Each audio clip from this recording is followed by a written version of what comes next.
இந்த பொறியியல் கல்லூரியில் மட்டும் ஏன் தெரியல, ஒவ்வொரு புக்கும் 1000 ரூபா 1500 ரூபா விற்பாங்க. அது இன்ஜினியரிங்னால அப்படி ப்ரைஸ் டேக் போடணுமான்னு தெரியல. எங்களுக்கு 1000 ரூபாலாம் பெரிய விஷயம். ஏன்னா எனக்கு ஒரு மாச சாப்பாடு செலவு எல்லாம், தங்குற செலவு எல்லாம் சேர்ந்து 800 ரூபா. இதுல 1000 ரூபா ஒரு புத்தகம் எல்லாம் எனக்கு கனவு தான். என்ன பண்ணுவோம்னா 5 மாணவர்கள் சேர்ந்து 1000 ரூபாய் கொடுத்து ஒரு புத்தகத்தை வாங்குவோம். புத்தகத்தை வாங்கின உடனே கிழிச்சிருவோம்.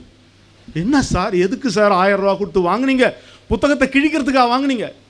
என்னன்னா இன்ஜினியரிங் காலேஜில் பொறியியல் பாடத்திட்டம் எப்படி இருக்குன்னா, ஒவ்வொரு பாடத்துலையும் 5 யூனிட் இருக்கும். ஒரு புத்தகத்தை வாங்கி 5ஆக கிழித்து விடுவோம்.